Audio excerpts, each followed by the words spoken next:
Saiu agora a pesquisa da IPESP XP Investimentos e é muito ruim para todo mundo. Todo mundo não, vai. Para o Moro não é tão ruim assim. E para o Lula também não, obviamente, desculpa, essa era a parte mais óbvia. O Bolsonaro é ruim, para o Ciro Gomes é ruim, para os tucanos é muito ruim.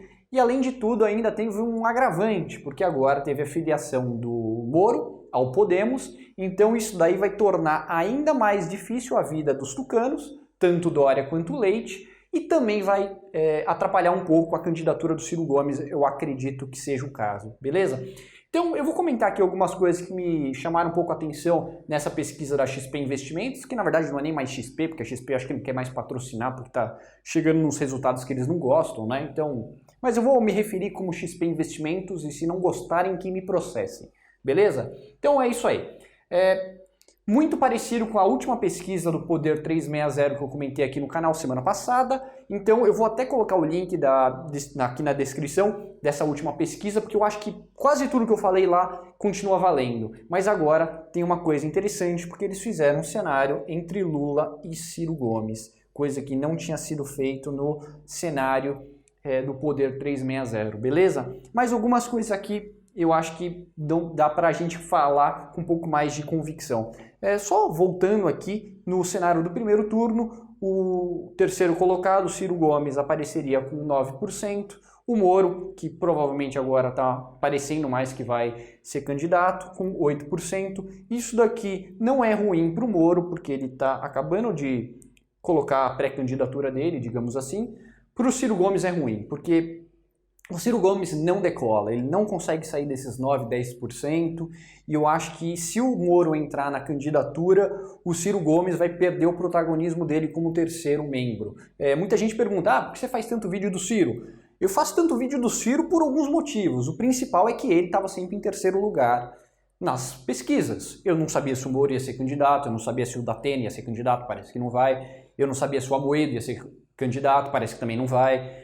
Então o Ciro Gomes era um nome muito certo em terceiro lugar, agora esse lugar nem está tão certo assim. Porém, vamos lá, voltando ao que eu já falei no outro vídeo sobre o Poder 360, eu falava lá que o antipetismo não conseguiria mais eleger ninguém.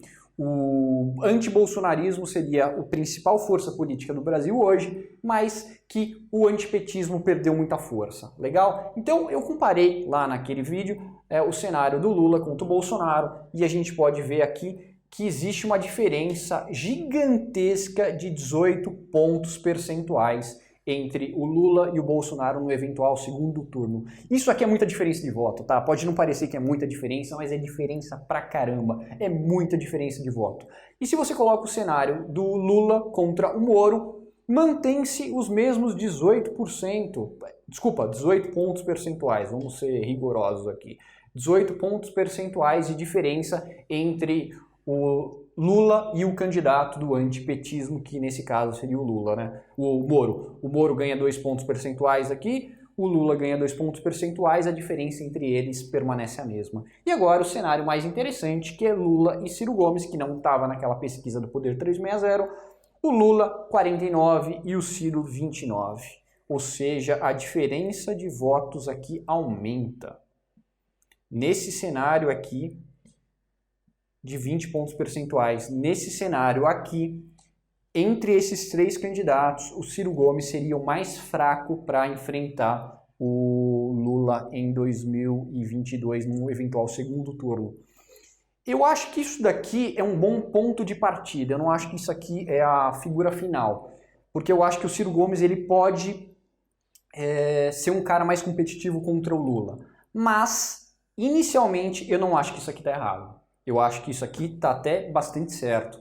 Porque, pelo menos, o Moro e o Bolsonaro, eles têm uma certa visão no imaginário popular como sendo uma pessoa contra o Lula.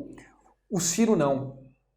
Então, pelo menos aquelas pessoas que não querem o Lula, que querem alguma outra alternativa a isso, ainda conseguem ver no Moro, ainda conseguem ver no Bolsonaro, onde tem uma certa visão um pouco mais à direita. Agora, o Ciro Gomes, ele tem uma história muito associada ao Lula e ao PT, que não consegue fazer essa certa distinção entre o que é um e o que é outro. E isso daí eu tenho argumentado nos meus vídeos, que é a principal dificuldade do Ciro Gomes se desvencilhar da imagem que ele tem do Lula e do PT.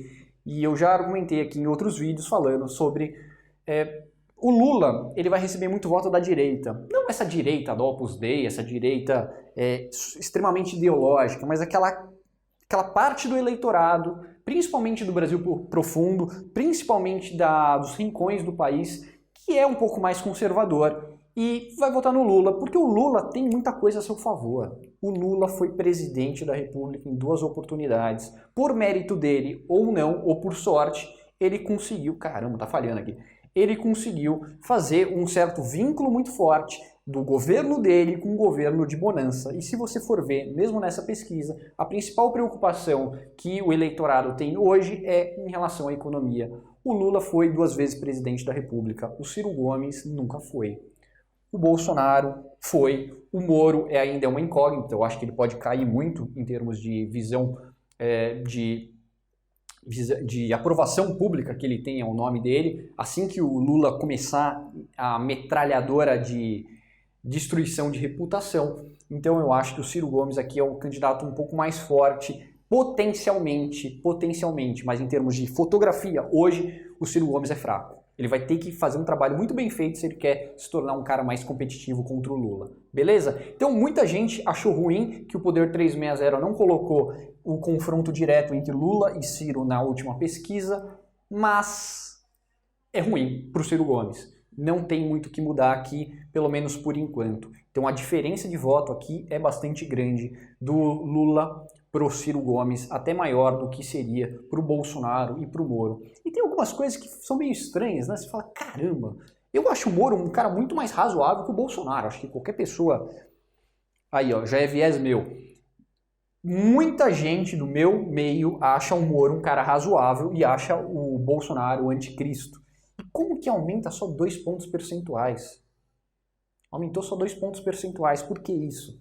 Que, na verdade, a minha parte a minha classe econômica, social e tal, ela é pouco numerosa. Então, provavelmente, ela ganha, sei lá, 10 pontos percentuais na minha classe social, mas ela perde nos rincões do país, onde vê pelo menos o Bolsonaro e o Lula como sendo mais fidedignos da população brasileira. E o Moro como sendo um mauricinho conspiracionista que traiu o Brasil para vender para os Yankees. Sei lá, inventei uma história aqui, mas que pode colar muito bem colado, beleza? Então, tá muito negativo pro Ciro Gomes, e eu acho que agora que realmente o Moro provavelmente vai querer tentar uma pré-candidatura, muito ruim pro Ciro Gomes, muito ruim pro Ciro Gomes. Bolsonaro também, muito ruim, mas isso aí já via nas outras pesquisas eleitorais. Então, eu acho que o que a gente pode tirar daqui permanece mais ou menos aquilo que eu já falei no outro vídeo falando do Poder 360, agora que colocou o confronto direto entre Lula e Ciro, ainda é ruim para o Ciro Gomes. Ciro Gomes vai ter que fazer alguma coisa muito bem feita para conseguir, no mínimo, conseguir o voto que o bolsonarismo conseguiria, que o Moro conseguiria e, além de tudo, disputar um pouco de voto de esquerda com o Lula, tá? E muito ingrata essa missão para o Ciro Gomes, e o Moro também eu acho que não está muito bem. E pior de tudo são os tucanos. Esses aí, eu acho que acabou. Se o Moro for candidato, vai ser uma pá de cal em qualquer candidatura tucana. E os tucanos, quando vão enfrentar o Lula no segundo turno, são muito pior do que esses números aqui, que já são bastante ruins, tá legal? Então beleza, eu vou colocar o link das dois últimos vídeos que eu fiz, que eu acho que são bem interessantes e complementares a esses aqui, beleza? Eu vou começar a fazer vídeos de vices potenciais de cada um dos candidatos e também do que eu acho que cada um deles poderia ter em termos de equipe ministerial, beleza? É isso aí, um abraço, tchau, tchau.